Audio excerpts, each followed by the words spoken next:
Who you don't draft is just as important as who you do draft when it comes to winning those dynasty rookie fantasy football drafts. I'm going to break down 5 players that I am fully fading in this 2025 class. It's time to get negative. Let's do it. I'll tell you what, I get knocked sometimes on the rookie big board for just hyping up the guys I like, talking too positively about prospects. So I make sure to always point out right before the NFL draft the guys that I am fading at their cost. Now, I have 5 guys outlined, one for each position and 2 running backs in the 2025 class. But before I get into those guys, I want to pull up a list of recent rookie big board notable fades because the rookie big board does have a pretty good track record here of telling you who not to draft. The 2023 draft, I was ridiculed about my Quentin Johnston disdain. I fully faded him, and rookie big board patrons did the same. They walked away very happy. Jonathan Mingo in 2023 was a full fade. Kendre Miller was a full fade. I got a lot of negative feedback on that. Rashad Bateman himself had an angry tweet reacting to my fading of him. He still was a very smart fade in 2021. Jalen Reagor, who remembers the Jalen Reagor hype? I had him as a 3rd round rookie picks. People burned their 1st round picks on him. Going back to last year, 3 out of 5 of the players who I put on the fade video from 2024 are very prominent here. Adonai Mitchell, who I had as my wide receiver 10, really rough rookie season. Malachi Corley, who I had as my wide receiver 18. A lot of folks were burning early 3rd round, late 2nd round picks on Malachi Corley. And I had some folks burn 1st round picks. I saw that on running back Trey Benson. He was my running back 5 in a week running back class. By the way, the 2 players who were on my fades last year that I didn't put on this were Jonathan Brooks. And I didn't want to put him on the list because, the injury happened. But part of the reason I was fading him was because folks weren't factoring his previous injury history into things. And then Michael Penix as well. He was a full fade for me last year. And I know folks are really excited about him, but if you actually look at what he did in those few games, it wasn't very productive for fantasy purposes. So there's an argument to be said. We went 5 for 5 last year, but I think it's safe to say we went at least 3 for 5. So with that being said, who are the guys in this year's class? And before I get into my first one, I'll encourage folks, look, I may be fading players that you like. Drop me a comment. Make a defense for that player. Tell me somebody that you're fading instead. If I'm hating on somebody you love, you absolutely should feel free to respond back to me. Let me know how you feel about it. And that first one's, it's not going to feel good right off the bat, folks. I'm fading Kaleb Johnson, the running back out of Iowa. Now, it's important to point out here, I'm talking about the cost of these players. I'm fading the cost. There's a proper cost for each of these guys, and I'll talk about that. So I'm not fully there's not a situation where I won't draft any of these guys, but Kaleb Johnson right now, it seems like he's going to cost a late 1st round pick. My concerns about Kaleb Johnson, I think he really lacks a second gear. You've got a little burst into that second level of the field, and then it just drops off, right? No downfield speed, no second gear. So I think that if he is successful in the NFL, he's going to be a 5, 6, maybe 10-yard run type guy. He doesn't have that home run upside ability that I'm looking for when I'm using a 1st round pick. The Kaleb Johnson, more than most guys, especially in a talented running back class, he's going to be really dependent on landing spots. So that's why I'm fading him now. I'm getting ahead of it here. Where I see him, he needs to be in a gap scheme. He needs to be really in a scheme that's going to work outside, in my opinion. That's a limited number of landing spots. I think that he needs to be behind an offensive line that's really going to give him space because he had excellent vision at times and really poor vision other times. Again, just going back to the upside here, I think he's got limited athleticism. You look at his footwork, it's rounded. He's not able to turn upfield on a dime. Here's the bottom line, folks. In this class, where you have the opportunity to, potentially get Quinton Judkins in the late first round, you have the opportunity to lean into the wide receiver group. Matthew Golden might be there. Luther Burden may be there. There's a lot of upside in good home run swings to take. And I think with Kaleb Johnson, you're paying home run swing price, but you're really capping out what his upside is. If you are a Kaleb Johnson fan, ask yourself, what's the ideal system? What's the ideal fit, right? And if he gets put in that situation, what's really his upside? Is it going to be a running back one, a top 12 running back? I don't think so. And that's why I don't want to use my first round pick on him, even a late first round pick in such a talented class. So I'm fading Kaleb Johnson at cost. That's going to be a controversial take, but I'm not here to just kind of make you feel better. I'm here to help you in your rookie drafts, right? And this next guy's probably going to get a decent amount of pushback as well. And it hurts me a little bit because I do like the player, but I do not like his cost. And that's running back DJ Giddens out of Kansas State. The DJ Giddens hype, man, we're taking it way too far, folks. I do like Giddens. I understand his athletic profile is good. He's got good production. If you're on the analytical side, you're probably particularly angry with me on this take. But let me explain what I'm seeing on tape. He struggles with vision, and there is no bigger red flag. There is no better way for a running back to sink in my formula than to struggle with vision. He is not a decisive runner. He gets caught dancing behind the line of scrimmage too often. He misses cutback lanes. I don't think that he has consistently sharp change of direction ability. He does not have a natural instinct for space and space opening up on the field. So he's going to cost a late second round pick. That's what I'm seeing right now. I mean, the DJ Giddens fans are absolutely there. And if he sneaks into day 2, which is possible, or even goes early day 3, I think that cost is going to hold. Quite frankly, folks, even if he slides into the 3rd round, I'm not interested in taking DJ Giddens until the late 3rd, early 4th round. The biggest reason why I'm fading him, it's his hands.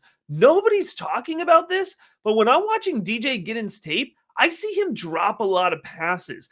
And again, if you're not able to contribute to the passing game, if you're not able to support even a 40 to 50 target workload, then your upside and your potential as a fantasy football running back is just very limited. And in this class, where your second round picks are really valuable, I'm not willing to burn one of those on DJ Giddens. There's plenty of other dart throws that I'm willing to take. Speaking of dart throws, let's talk about my next fade here. We're going to go to the quarterback position, and that is quarterback Jaxson Dart out of Ole Miss. And you know what? We honestly could have called this, Shedeur Sanders. We could have called this Jalen Milroe, but we're calling it Jaxson Dart because I think post-draft, Jaxson Dart's going to be the most tempting guy. We're hearing some chatter. Maybe he goes 9 to the Saints. Maybe he goes 21 to the Steelers. I do think Jaxson Dart in this class, with what the demand is, top 50 is reasonable. And I think if he goes top 50, there's going to be a real pull here to take him as a mid-second round pick in Superflex leagues. I've already had folks ask me if he goes first round, if they should take him 108, 109, right? In a Superflex draft. I can't get myself there on Jaxson Dart. Why? It's going to take time, folks. You need Jaxson Dart to sit on your bench for at least a couple years, like 1 to 2 years, before you really want him trying to start for an NFL team. He is a raw processor. He struggles with decision making. He gets locked into his first reads way too often. You'll see him force that ball to the first read. It puts the ball in a dangerous spot. He struggles with accuracy and with timing. And I mean, he struggles. He misses in every way that you can miss, folks. He misses high. He throws behind his receivers. He consistently underthrows deep, despite having arm talent, right? Jaxson Dart has good arm talent. He has good mobility. The upside is absolutely there with Jaxson Dart, but you need him to sit on the bench for a while because he also needs to improve his mechanics. His footwork is super inconsistent. He throws from an open platform way too often. When he's throwing on the run, his mechanics fall off even further. When he is throwing, his release, his upper body, and his footwork, his lower body, are not in sync. That leads to a lot of the timing issues that I was talking about. So if he goes first round, you chase the draft capital, and guess what? He's going to get forced on the field quickly. That's not what's best for Dart. So the best case scenario, if you are a Jaxson Dart truther, and I don't blame you, like I see the upside, I see the appeal. If you're a truther, the best thing for you is for him not to go top 50, for him to go to a place where he can be a backup for a couple years, and you can take him in the late third round of your rookie drafts, stash him on your taxi squad, and allow him time to develop and take the reins of an NFL offense. And then in 3 years, we're talking about a guy who has, top 12 quarterback potential. It doesn't seem like that's the path we're going down, though. And so that's why I'm fading the value. I'm not fading the potential of the player. It just doesn't seem like Dart's going to be in a good spot for fantasy football translation. The NFL draft is upon us, and you need to be winning your rookie drafts. There is no better resource out there than patreon.com/rookiebigboard. If you join us over there for just $5 a month, you're going to have access to Devy rankings, dynasty rankings, and of course, the rookie big board itself. There's going to be over 90 final film evaluations on there by the time the 2025 NFL draft starts. You're going to have access to the 108-page Rookie Guide. Volume 1, Volume 2 drops the Monday after the NFL draft. You're going to have access to team-by-team and overall projections for every single NFL player, personalized advice in the Rookie Big Board Discord, one-on-one draft consultation, strategy calls with myself. All of that available for just $5, folks. There is no better way to get ahead of your league mate and to win your rookie drafts than to join us over at patreon.com/rookiebigboard. Another player, again, I don't hate him as a prospect. If my NFL team drafted Harold Fannin Jr., I would be pretty excited about that. But I don't want him on my fantasy football team. So Harold Fannin Jr., the tight end out of Bowling State, he's my tight end 7. I know that's low compared to consensus. I've seen him tight end 3. I've seen him tight end 2 in some fantasy rankings. I think 4 or 5 is more consistent, but I actually do have him down there at 7. And I think he's going to cost you a mid-third round pick. I have not done a rookie mock draft at this point where he has not gone in the 3rd round. So folks are excited about Harold Fannin Jr. There's a truther in every league. What am I worried about? The athleticism. Awesome tape. Great athleticism on tape. I'm not sure it's going to translate to the NFL. Really poor combine performance really kind of stuck that red flag at the forefront of my mind. I have concerns about his speed and how it translates. He's going to be playing light. I know he weighed in about 230s for the combine, but I think he's probably going to be at the lower end of that spectrum when he actually gets to the NFL. With Harold Fannin Jr., when you're looking at what is exciting about his tape, it's what he does after the catch. It's the athleticism. Folks, you cannot get caught chasing yak upside.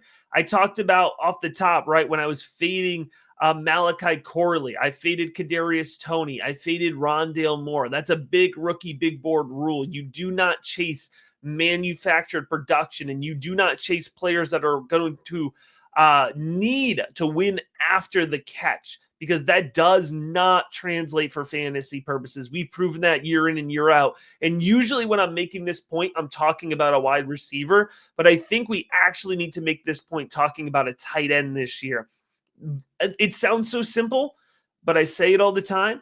If I can't plug a player in to my projection sheet, which is available for all Rookie Big Board patrons, if I can't plug a player into the projection sheet and get a good fantasy score, right? Because then I'm not going to recommend him to you. I can be as excited and love a prospect as much as I want, but if I can't see him translating for fantasy purposes, then I can't hype him up. And that's where I'm at with Harold Fannin Jr. I don't have a clear idea how he's going to be deployed. I'm terrified he's going to be used as an H-back. I cannot really reasonably, given his skill set, expect to project him for 75, even 60 targets as a rookie, right? Which means there's going to be a big learning curve. And I'm not willing to burn my third round pick. I know a lot of folks, I'll just shoot for upside. Third round pick. The rookie big board, man, we hit each and every year on those third round picks. And so I'm not throwing it away on Harold Fannin Jr. One more, potentially the most controversial, will potentially make folks the angriest. But I am just not there at cost with Jayden Higgins, the wide receiver out of Iowa State. I'm struggling, I know, folks, but I'm struggling with him because I think he's going to cost an early second round pick, 201 to 204. That's the biggest red flag for me. I like Jayden Higgins. I don't love Jayden Higgins, but I got to tell you, in every league I'm in, I'm noticing somebody loves Jayden Higgins. So you're not going to get away with just liking him. He's my wide receiver 10. What are my concerns about Jayden Higgins? I think he struggles with positioning and he struggles in contested catch situations. Part of that is because he struggles to separate through the mid and deep field. So this is a guy who's going to, in the NFL, he's got to be along the boundary. He won a decent amount over the middle at the college level. He's got to be along the boundary in the NFL. And if he struggles to win in contested catch situations against Big 12 defensive backs, folks, it is not going to work in the NFL. If with much more athletic, much more physical corners who are going to jump his routes, who are not going to let him get away with winning in that way. So Jayden Higgins needs to be able to improve his game, separate more consistently to win in the NFL. You can't just rely on the frame and speed, which he did at the college level. And there's some really fantastic highlight reel plays. But if he's going to win consistently at the college level, or at the NFL level, he's got to step up his game a little bit. And here's the thing about Jayden Higgins. What do I like about him? I like his ability to win over the middle. I like his hands when he's open in space. I like his ability to run the bottom of the route tree in particular. These are all skills that lend very well to players who are going to be, working inside, working in a flanker role, maybe a big slot role over the middle of the field. His skill set suggests he'd be a great possession receiver, right? But that's not his frame. His frame is a boundary receiver, and that's where his upside comes in. So I call this a skill set frame mismatch. And whenever there's this mismatch, that's a red flag for me, because in the NFL, to be a receiver, you need to win in a clear way. You need to have a clear role on a team. And I'm struggling to see what that clear role is for Jayden Higgins. If I can take, him with my 209, 210, 211, I'm perfectly comfortable with that level of risk because there is plenty of upside to his game. But at 201, 202, there's just too many other players I like in that range. You're going to get his teammate, maybe Jalen Noel, in that range. I'd rather take a running back shot at a guy like Cam Scadaboo. I'd rather go, Colston Loveland, the tight end, in that range. There's going to be guys who I currently, am projecting as late first round picks that are going to end up sliding into the early second in ADP. All of those guys, I think, are just going to present more upside and have a cleaner fit for how they're going to help an NFL team, and more importantly, how they're going to help a fantasy football roster. And that's what it's all about here, folks, at the Rookie Big Board. We are closing in on the NFL draft. We have plenty more coverage coming to you pre-draft, and I promise you are going to want to be subscribed, because post-draft, the content is absolutely going to be flowing out here. And if you want more content, more in-depth analysis, personalized rankings, personalized advice, Discord access, the 2025 rookie guide, projections for every single player in the NFL, all that's available just $5 a month over at patreon.com/rookieBigBoard. If you are watching these videos and you are not taking advantage of the link in the episode description, then you are truly missing out. Now is the time to give it a shot. Join the Rookie Big Board and win your rookie drafts. Going to be back real soon with some more rookie content.